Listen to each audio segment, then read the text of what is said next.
Okay, so now ask yourself this question. Is God's sovereignty greater or less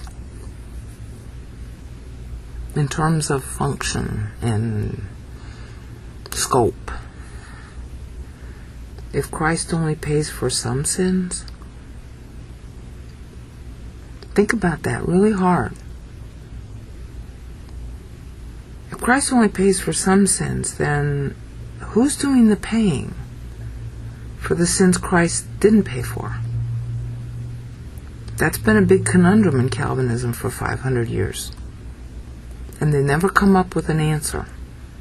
It's always like the secret will stuff that Calvin just, when you guys can't answer a question, you just, we just can't fathom the mysteries of God. How about instead the answer being that you guys aren't competent at reading Bible on the topic? No offense.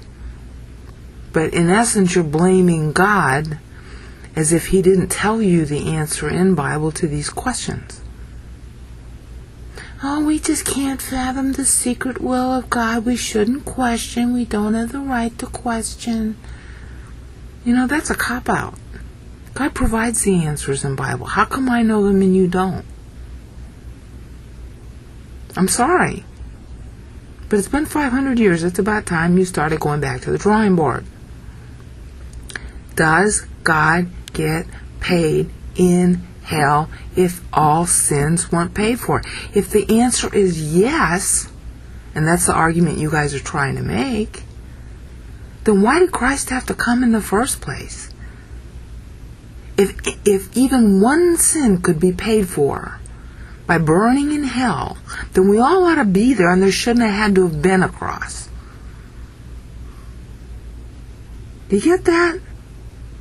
Do you get what an insult to Christ it is to claim limited atonement?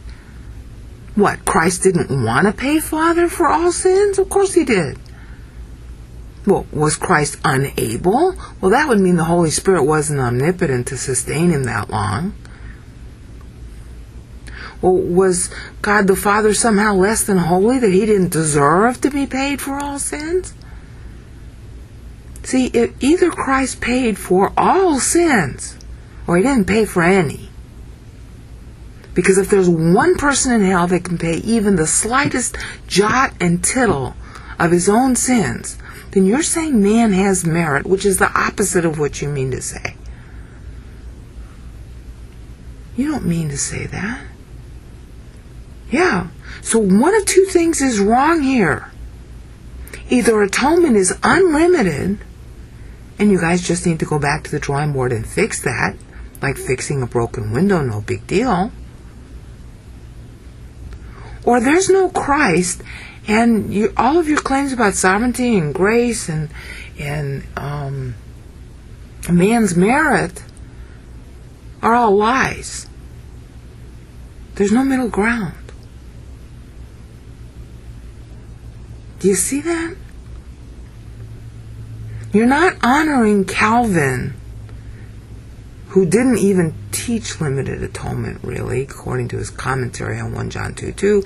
But let's say I misread what he said, which is a distinct possibility because the guy's kind of confusing.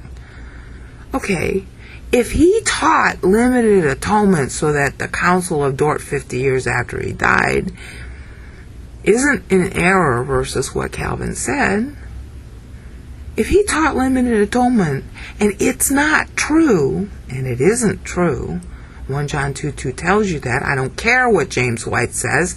Pas means all the world. The word holos is used there in Greek. And that's what Isaiah 53:10 is talking about. Every sin. Okay? So if Calvin was wrong about atonement being limited, don't you think he's up there in heaven right now screaming, please, please fix my error? Wouldn't you be if you were wrong?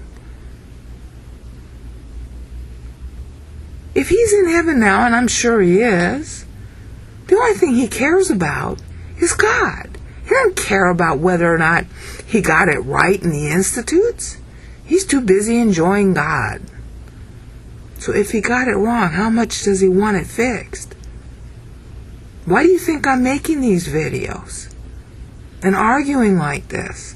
I don't want to get to heaven and have to say, oh golly, I knew what was wrong with Calvinism and I didn't do anything about it. Now whether people listen to what I say is another subject. That's not my responsibility. But it's like knowing somebody committed a crime and you don't tell anybody. You hide it. That's what you guys are doing. You're covering up the errors. Don't do that. You're not honoring Calvin by covering up the errors. You're just going to continue them, and then he's got more on his conscience. Longer. For 500 years he's got this on his conscience. Even though it's not really his fault, because you guys should have fixed him right away in 1610. But for 500 years all this garbage has gone on in his name. How would you feel? So if you really care about Calvin and you respect him, fix what he got wrong. And limited atonement is wrong, no doubt about it. Because either you're saying that some human being in hell is on par with Christ, that he can pay for his own sins. Can that be more blasphemous or what? Or you're saying Christ is incompetent and couldn't pay for them all. Or God is unholy and doesn't deserve to be paid for them all. Or that the Holy Spirit isn't really omnipotent and couldn't enable Christ to pay for them all. I think when you have a conflict between Calvinism and the Bible and the nature of God, the latter win. And so you just fix the broken window and you move on. You could still call it Calvinism. It'll just be Reformed Calvinism. See? No big deal. Don't make mistakes. Calvin was in his 20s when he wrote the Institutes. It's okay if he made mistakes. He was a sinner. We're sinners. Okay, this one kind of mistake, and you can't even really call it a sin so much as a mistake. Just fix it. Now, I've ranted now again for another 7.5 minutes. So now you've got another 21 minutes of ranting. So anybody who says to me, oh, Brainerd is just making unbacked assertions, having viewed only Calve and Islam and Calve Islam 2 instead of the whole playlist, well, you know what? You guys have no excuse for saying that. These are valid arguments against Calvinism, and you guys could have the honor of reforming Calvinism in the 500th anniversary of the movement. Wouldn't you like to do that? And then you wouldn't have to be fighting anymore.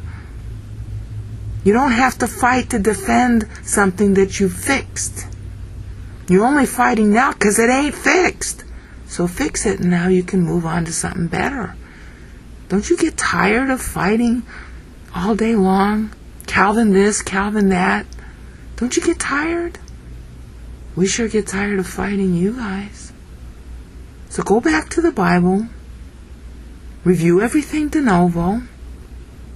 Fix what got wrong. It ain't hard, because even this brainout knows what needs to be fixed, and I spent the last 10 years documenting it. Bye!